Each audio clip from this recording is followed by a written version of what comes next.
Si trajo Biblia, por favor, acompáñenme al libro de Juan, capítulo 15. Estamos hablando de una serie de predicaciones del Evangelio de Juan, la última semana de Jesucristo en la tierra, los últimos deseos que habló a sus discípulos, las últimas conversaciones. Y casi todas estas conversaciones son del último día, de la última cena, de ese tiempo en comunión con sus más allegados, más íntimos. Juan capítulo 15.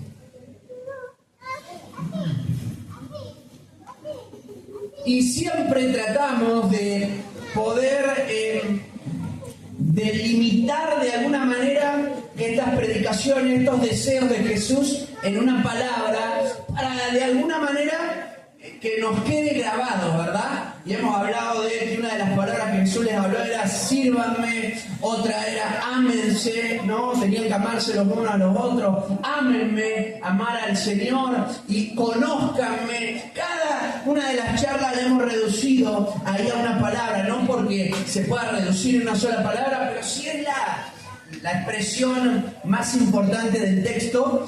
Y del capítulo 15, versículo 1 al 17, la palabra clave es permanezcan. ¿Amén?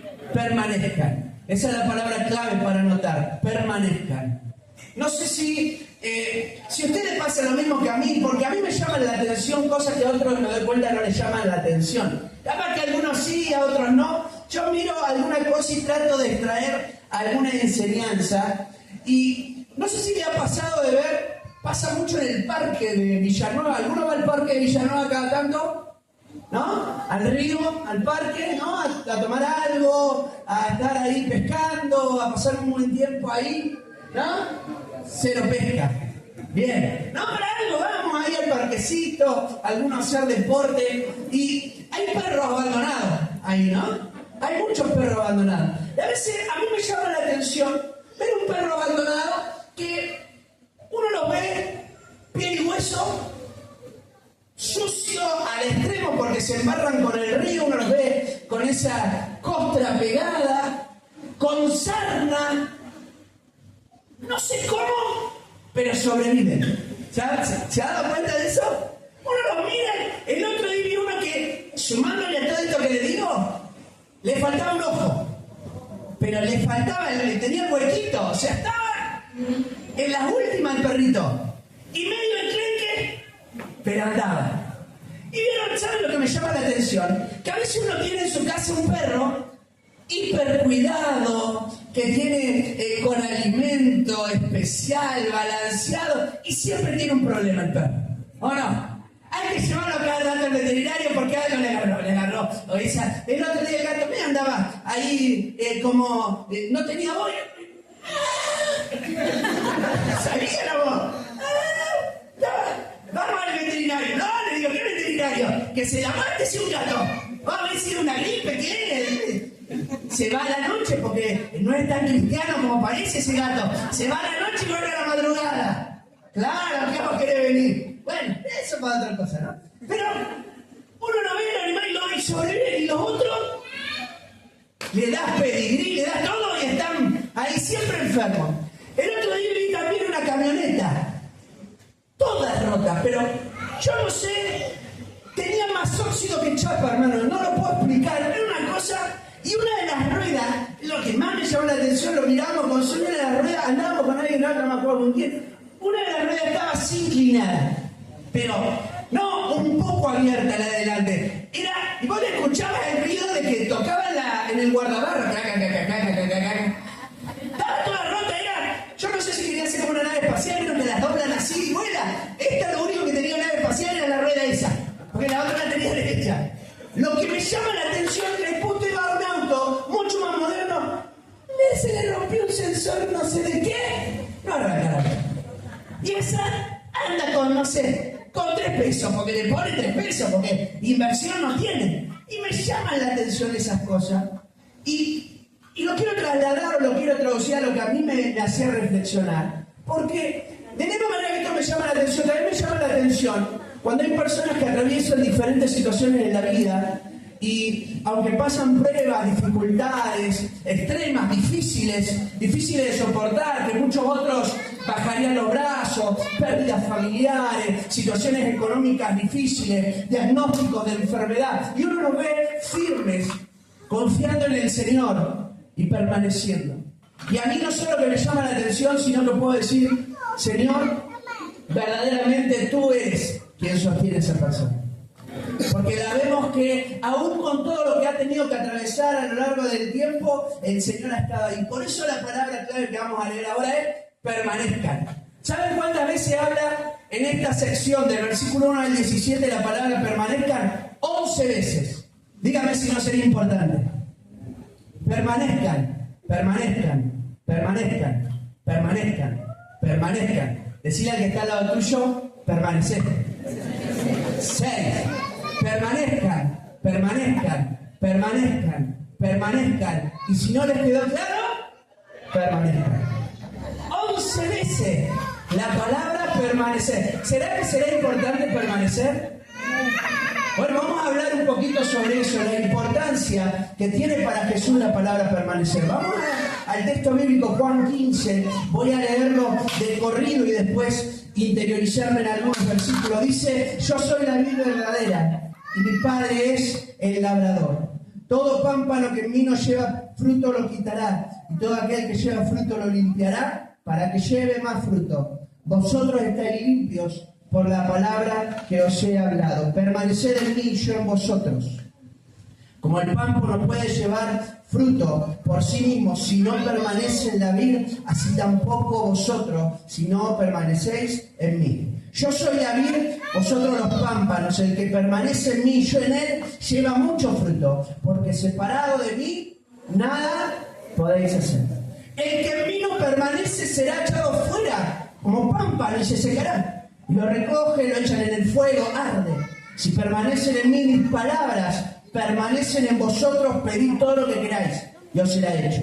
En esto lo he glorificado mi Padre, en que llevéis mucho fruto y seáis así mis discípulos. Como el Padre me ha amado, así también yo los he amado, permanecer en mi amor.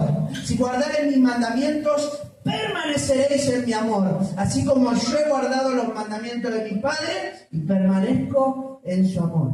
Estas cosas os he hablado para que mi gozo esté en vosotros y vuestro gozo sea cumplido. Este es mi mandamiento, que os améis unos a otros como yo os he amado. Ya lo hablamos de esto en algún otro momento.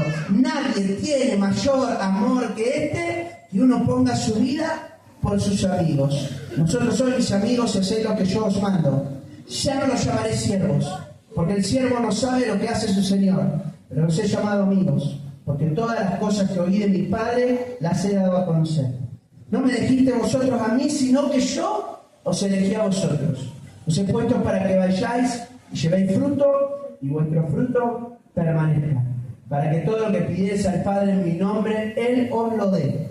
Esto os mando, que os améis unos a otros. Qué tremendo la importancia de permanecer. Quiero hablar por qué es el énfasis de Jesús y qué significa para el Señor permanecer. Permanecer es algo para el Señor. Y vamos a ver, tratar de ver lo que dice la palabra sobre esto. Lo primero que quiero hablar es que permanecer es ser procesados por Dios. Permanecer es o significa también pasar por el proceso que Dios quiere que pasemos y que sigamos de pie. Amén. Dice el versículo 1 al 3, yo soy la vid verdadera, mi Padre el labrador, el que en mí no lleva fruto lo quitará. Pero todo aquel que lleva fruto, va a usar esta palabra, lo limpiará, ¿para qué? Para que lleve más frutos. Ya vosotros estáis limpios por la palabra que os he hablado. Y va a usar esta expresión porque va a usar una ilustración, como a veces, o como acaba de hacer en la introducción, ¿no? En esta enseñanza del Señor, en esta conversación con sus discípulos, la ilustración tiene que ver con la planta, y la planta lleva un trabajo para que crezca. No crece de la noche a la mañana. No es que uno dice, crece y creció la planta, sino que tiene que haber todo un proceso para que la planta pueda crecer. Hay un proceso previo y hay un proceso durante. El proceso previo tiene que ver con el plantar la semilla, el abonarla, preparar la tierra, abonar la tierra, plantar la semilla, echarle agua, empezar a esperar que crezca. Pero cuando empieza a crecer, es como el creyente, no es que se acaba cuando conoce al Señor y cuando toma la decisión de decir, Señor, yo te entrego mi corazón y mi vida. No, ahí comienza la historia. Es como esa planta que empezó a surgir desde debajo de la tierra, tuvo sus raíces, pero ahora empieza a crecer y todo el tiempo, para que la planta dé fruto, hay que limpiarla. Si la planta no se limpia, ¿qué pasa con la planta? Se muere, se seca, se pudre. Después entra algún bicho, la puede tapar otra planta. Hay una necesidad de que sea limpiada. Y esa expresión tiene que ver con esta idea de ser procesados por Dios, de pasar por el proceso que tengamos que pasar para ser limpiados por el Señor, trabajados por Él. Y la Biblia habla por lo menos dos cosas en este punto de ser procesados por Dios. La primera está clarificada en el versículo 3. Y tiene que ver que somos procesados por medio de la palabra de Dios. Yo paso el proceso de purificación, de limpieza, cuando tengo un encuentro con la palabra del Señor. Amén. Yo leo la Biblia y la Biblia me desnuda, me hace ver que todo lo que tengo que cambiar, todo lo que me falta, todo lo que voy cambiando, es decir, leo la palabra y no solo me da aliento, fe, sino que me lleva un mayor compromiso. Y dígame si no, que aquellos que conocen al Señor hace 1, 2, 10, 5, 20 años, desde el momento en el que conocieron al Señor, si usted mira hacia atrás, ha pasado por distintos procesos, por la palabra, Dios le ha hablado y ha cambiado parte de los aspectos de su vida. ¿Es así o no es así? Antes a usted no le importaba hacer determinadas cosas, las hacía, pero ahora empieza a leer la Biblia y dice, esto no lo puedo hacer más. Antes, ¿cómo terminaba la fiesta? ¿Se acuerdan? No me acuerdo, claro. La verdad que no me acuerdo. Yo tengo una foto de un recuerdo mío, tengo pocas fotos de chico. Tengo una foto por Navidad. A la 1 me levanté, ¿no? Por Navidad. Estaba... No, a la 1 creo yo, ni me acuerdo, que era la tarde. Yo vi que estaban detonadísimos. Qué interesante cuando te encontrás con la palabra te empieza a hablar y empezamos a cambiar. Nuestra vida empieza a ser transformada. Nos encontramos y dígame si no han cambiado tantas cosas, ¿no? Han cambiado nuestra manera de pensar, nuestros pensamientos. Antes, gran parte de nuestro tiempo, nuestros pensamientos estaban podridos, ¿o no? Pensábamos en cosas que solo satisfacieran deseos. Todo era el deseo ahí, todo el tiempo. Dígame si Dios no le ha ido transformando hasta esos malos pensamientos que había antes, que era todo el tiempo algo podrido, malo, dígame si no, hasta ventajero, de querer ganar en todo momento, de querer aprovecharse la oportunidad para ganarle a otro. Y estaba en el pensamiento, ¿ves cómo puedo hacer para sacarle algo de más? ¿Cómo puedo hacer? Y en todas las áreas que trabajaba en la construcción, se llevaba un poco de la construcción para la casa, ¿no? ¿O no? Y cada cosa, y podría decir de todos los ámbitos, ¿no? Porque nuestra mente estaba corrupta, pero cuando se empieza a encontrar con la palabra, nuestros pensamientos empiezan a cambiar. ¿Amén? Nuestras decisiones cambian. ¿Cuántos de nosotros tomamos decisiones apresuradas? ¿O no? Era ahí, estaba ahí, lo mandábamos. Y después, ¿quién no medía las consecuencias? Antes. ¿Quién antes no medía las consecuencias? No se mandaba. Tomaba decisiones. ¿Cuántos se habrán endeudado por tomar decisiones apresuradas? ¿No? Todavía estoy sufriendo las consecuencias. Tengo la tarjeta rojo vivo.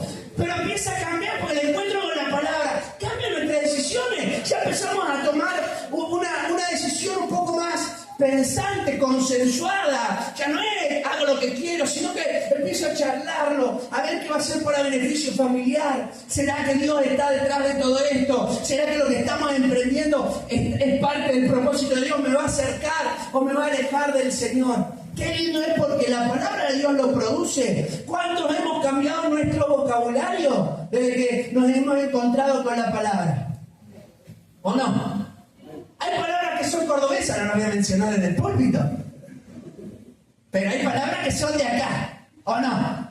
Son de acá y era parte del vocabulario, creo que del 99,9999 ahí, ¿no? Hace periódico. Y la decíamos todo el tiempo y nuestro vocabulario empieza a cambiar. Antes, con nuestras palabras, intentábamos herir a la persona que estaba al lado nuestro. Y ahora nuestras palabras son para fortalecer. Amén. Ahora nuestras palabras son para alentar. Ahora nuestras palabras son para proyectarnos juntos. Es que es resultado de encontrarnos con la palabra, ¿no? Cómo el Señor nos va transformando. La Biblia dice en el libro de Santiago que la palabra de Dios es como un espejo. ¿Qué es lo que sucede cuando uno va al espejo? Empieza a notar todo, ¿o no? Mire, el otro día fui a predicar un lugar y no me miré al espejo, no miré que yo ya había usado esa camisa varias veces. Y hermano, llevé una camisa que tenía todo lo que no se tenía que tener en una camisa. Botón de otro color acá entre medio, se me veía todo. Acá la tenía cosida, era como para... No sé qué quería hacer con... Encima era negra cosida con rojo. Es decir, todas las tenía. ¿Cuándo me di cuenta? ¿Sabes cuándo me di cuenta? Cuando estaba por ir a predicar, me pongo ante el espejo y digo, Dios mío, ¿qué es esto? Y lo peor es que tuve que ir con esa camisa, porque no tenía otra camisa. Por no mirar al espejo. ¿Cuántas veces cuando vas al espejo te encontrás con, ¿no? Esa mancha de la... Te saliste todo, vas al espejo, la mancha del chori ahí, clac, ¿no? Acá. La mancha del mate por el otro lado. Hermano, tirá esa camisa. Pero es cierto. ¿Y cuándo se da cuenta uno? Cuando va al espejo. Si yo no voy al espejo, no me voy a dar cuenta. Cuando yo voy a la palabra, voy al espejo, me doy cuenta esas manchas, esas cosas que tienen que ser arrojadas fuera, que no las puedo seguir usando, no pueden ser parte de mi vida. Y todo se produce por medio de la palabra que me va transformando. Por eso dice, soy limpio por la palabra de Dios. Es una de las formas que Dios usa para procesar nuestras vidas. La otra forma que el Señor usa para procesar nuestras vidas son las pruebas.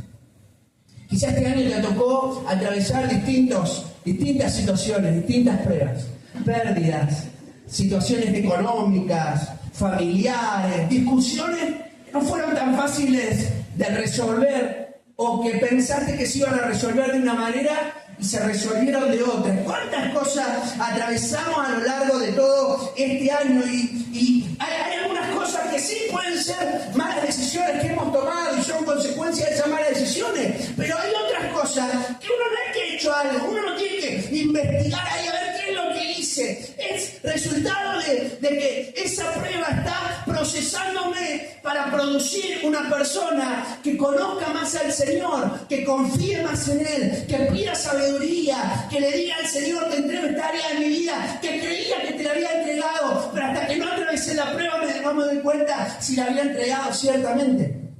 Es la prueba, el proceso que paso en medio de la prueba, que no es bonito. ¿A quién le gusta estar en prueba? Y la Biblia dice, tened por sumo gozo. Pero Santiago hay que agarrarlo y tener una charla cuando lleguemos al cielo, ¿no? Tened por sumo gozo cuando vayáis diversas pruebas. Y a mí me da mi tranquilidad el versículo siguiente, por eso me lo aprendí de memoria. Sabiendo que la prueba de vuestra fe produce paciencia. Si no supiera que la prueba produce algo en mi vida, Señor, no me daría ningún tipo de alegría. Porque la prueba no me produce gozo al corazón. Lo que me produce gozo es saber que primero Dios me va a sostener y va a estar conmigo si yo me animo a permanecer. Y segundo, mientras yo esté ahí en medio de la prueba y permanezca, algo va a producir en mi vida. Pasar por procesos difíciles. Y muchas veces en esos procesos difíciles la gente no nos entiende. Yo siempre recuerdo a una señora enferma en la iglesia donde nosotros estábamos en Buenos Aires y ella había cambiado su manera de verse físicamente. Ya no se tenía más, entonces estéticamente se le veía todas las canas y ella una mujer que todo el tiempo se tenía, era como algo que siempre lo tenía, empezó a cambiar su vestimenta y se la empezó a notar poco a poco hasta más intolerante con la gente. Hasta que un día abre su corazón en una de las líderes de la iglesia y abriendo su corazón cuenta el proceso de enfermedad que estaba viviendo y que nadie sabía y nadie conocía. A veces en el momento de prueba nadie te entiende. Y lo único que tenés que hacer es permanecer. Aunque nadie te entienda, aunque nadie sepa o sienta lo mismo que vos sentís, las pruebas hablan de procesos que tenemos que atravesar para que Dios pueda hacer lo que quiera hacer en nosotros. Mujeres, cuando hacen una comida, un bizcochuelo o lo que fuere, lleva todo un proceso, lleva todo un trabajo, ¿no? Lleva un tiempito, no lleva 5 minutos, así. Lleva un tiempito. Y hay que trabajarlo, ¿no? Ahí hay que tener todos los ingredientes. ¿Cuántas veces hay que ir a comprar? Porque no hay nada en la casa de lo que querías hacer. Quiero hacer esto. Y cuando vas, no hay nada de eso.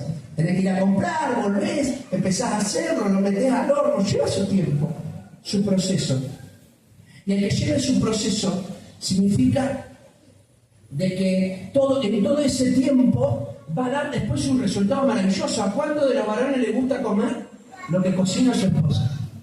Levante su mano. Gloria a Dios. ¿No? ¡Qué lindo!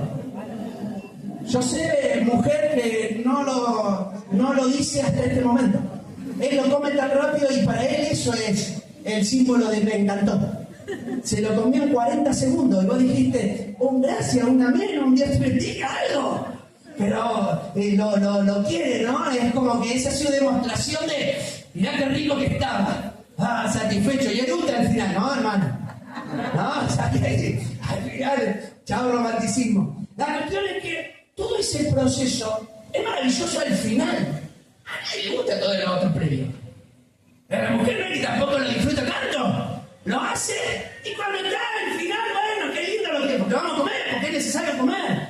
No, y a algunos les puede gustar más hacer una cosa u otra, pero todo el proceso y cuando nosotros pasamos por las pruebas y por las dificultades, no es nada bonito, pero es maravilloso saber el final del proceso. Saber que Dios está acompañándonos para que al final podamos ver la mano del Señor. Primera de Samuel, capítulo 7:12 va a aparecer ahí. Samuel resume lo que él está viviendo como pueblo de Israel. Y él dice que levanta una piedra, las piedras eran testimonio para que la gente cuando pasara, eran piedras grandes, las veía y era una especie de recordatorio, testimonio de lo que había pasado. Y la frase que queda allí grabada es maravillosa, Ebenezer. Hasta aquí nos ayudó el Señor. Y hoy podemos decir que aunque hemos atravesado distintas dificultades, te encuentras aquí, permaneciendo. Hasta aquí te ayudó el Señor. ¿Cuántos dicen amén? Hasta aquí estuvo el Señor, trabajando en nuestro interior. Para eso era necesario permanecer. Permanecer es llevar mucho fruto. Dice el versículo 4 y 5, permanezcan en mí y yo en vosotros. El pámpano no puede llevar fruto por sí mismo si no permanece en la vid, si no está conectado al Señor. Así tampoco vosotros si no permanecéis en mí. Yo soy la vid, ustedes los pámpanos, el que permanece en mí y yo en él, lleva mucho fruto, porque separado de mí, nada podéis hacer. La segunda palabra clave de este pasaje es la palabra fruto. 8 veces aparece la palabra fruto. 8 veces, miren si no sería importante.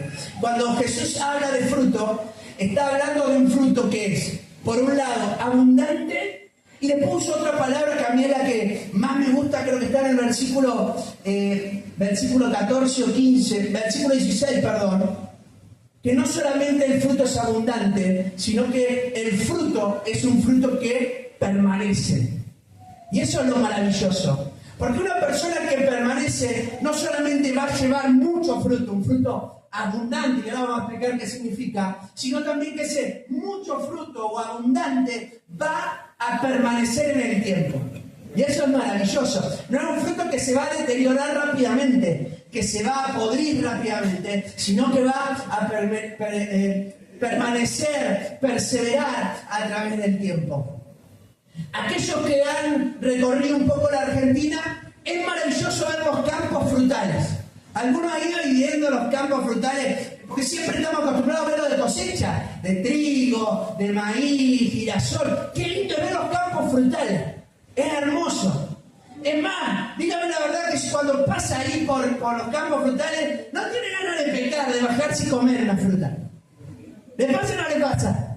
Encima la ve más y más y más. Y decir, che, si bajo y me agarro ahí, me agarro una fruta. ¿Por qué le pasa eso?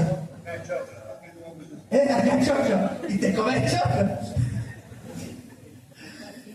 ¿Por qué te da esa tentación de ir a agarrar la fruta? Porque la fruta no está para exhibirla. La fruta está para que se coma. ¿O no? Hay personas que van a la casa y tienen la fruta en una fuente. Pero no la tienen para que la miremos. Para eso son las de plástico. ¿O no? Esa de plástico, de cemento, que tienen un par de mordidas, así que un par también por la duda. Casi siempre tienen mordidas esa de niño. ¿No?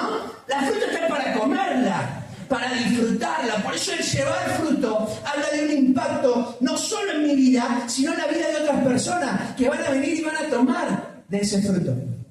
Amén. Y la Biblia, cuando habla de fruto, habla de dos cosas. Dos cosas representan el fruto según la Biblia. La primera, el fruto representa la relación interna del Señor y el Espíritu Santo y mi espíritu. Cómo el Espíritu trabaja en mi interior. Y cómo en ese vínculo empieza a haber un resultado que no se puede explicar si no fuera por esa conexión con el Señor. Por eso la Biblia dice que esa relación entre nosotros y Dios la llama el fruto del Espíritu.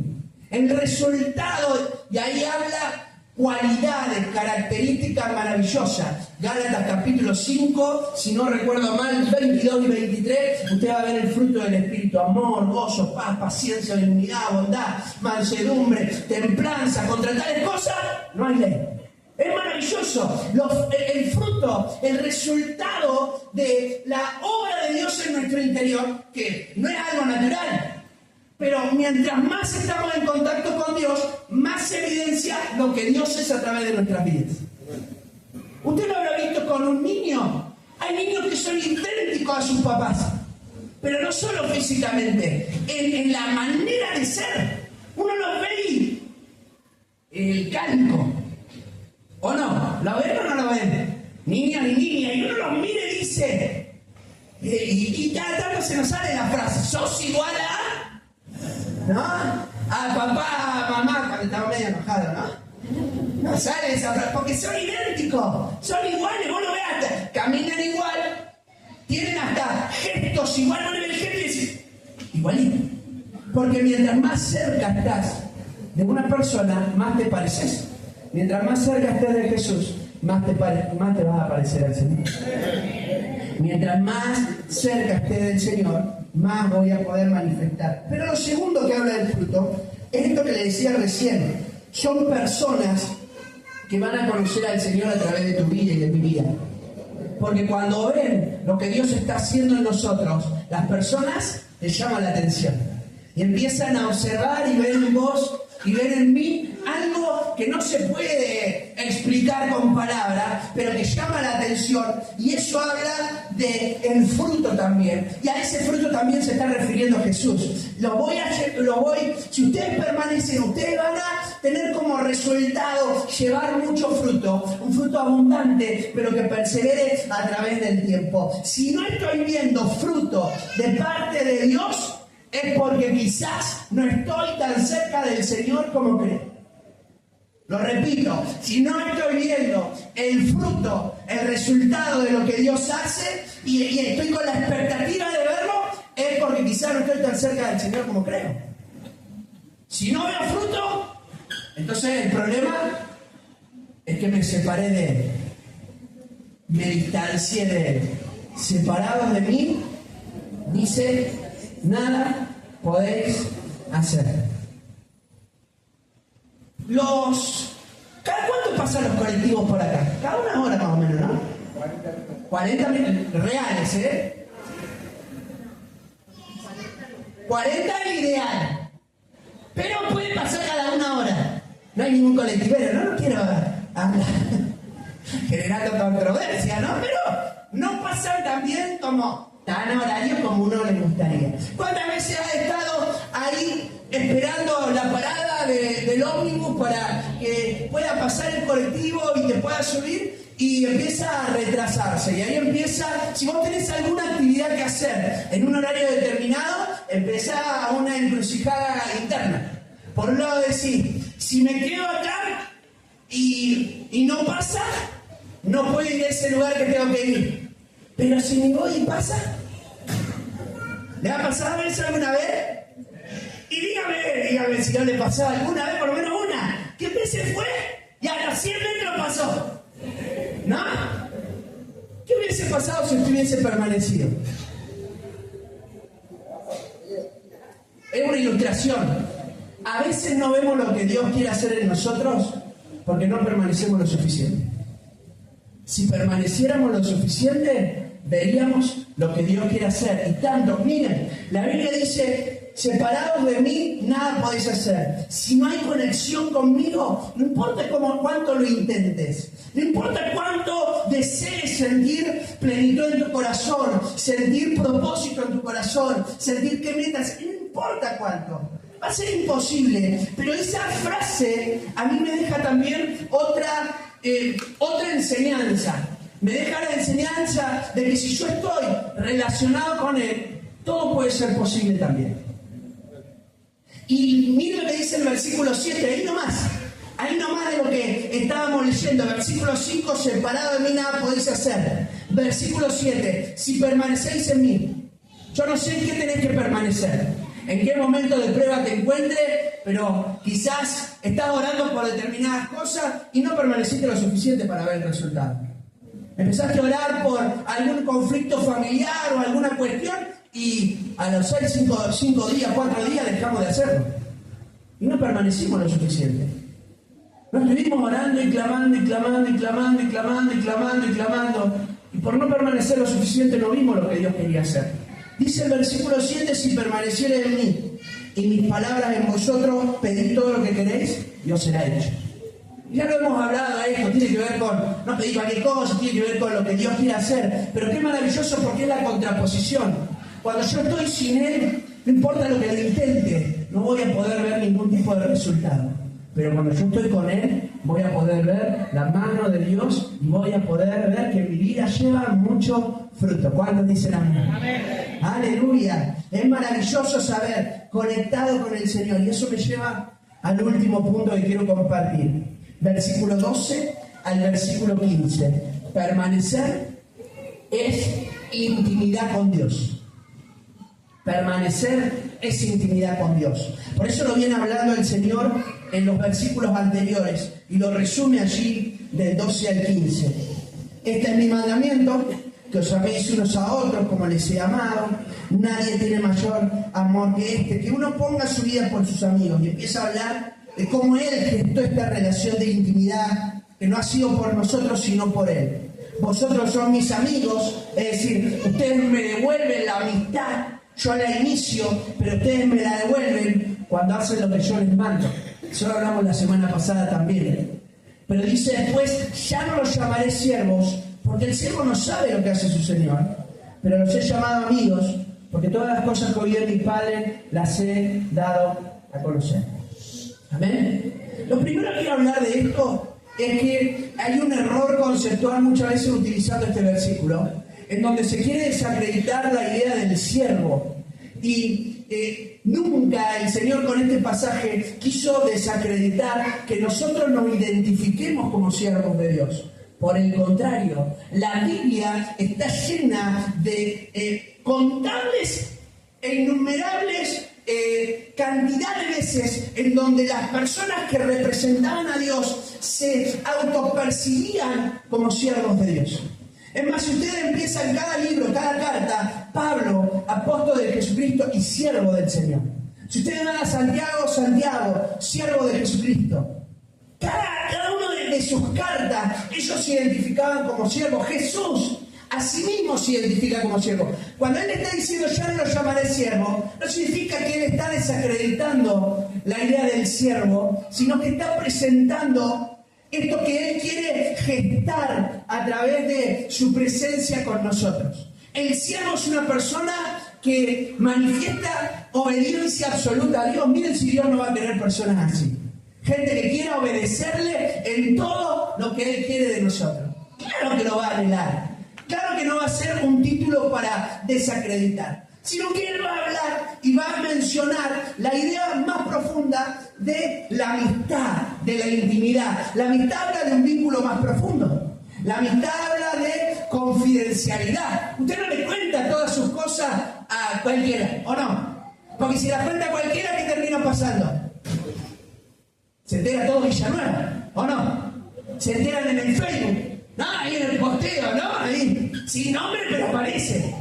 Entonces uno, ¿a quién le cuenta ciertas cosas? A los amigos.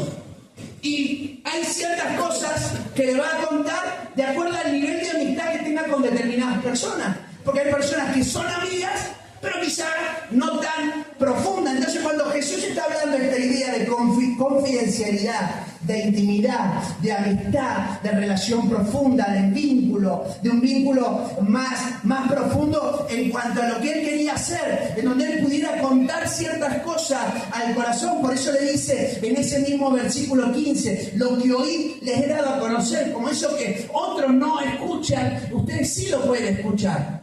Por eso hablábamos también, creo que el día jueves, de cómo Dios, si te quiere decir algo, te lo va a hablar, y te lo va a decir, y te lo va a compartir, porque Dios está interesado en mi crecimiento espiritual y en lo que quiere hacer en mi vida. La idea de la amistad habla de eso.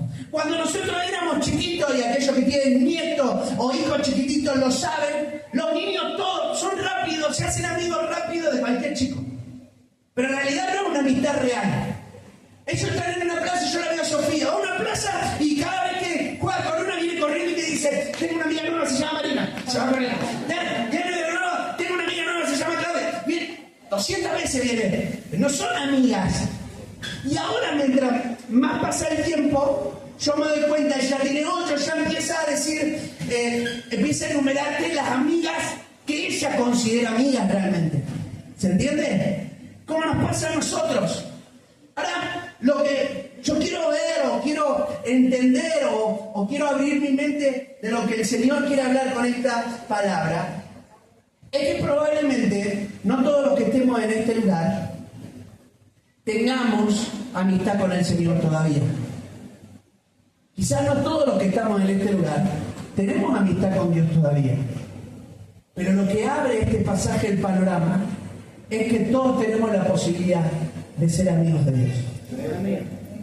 Antes era casi inaccesible. En el Antiguo Testamento se menciona una sola persona, Abraham, amigo de Dios, nadie más. Y ahora el Señor lo abre como diciendo, esto puede ser para cualquiera.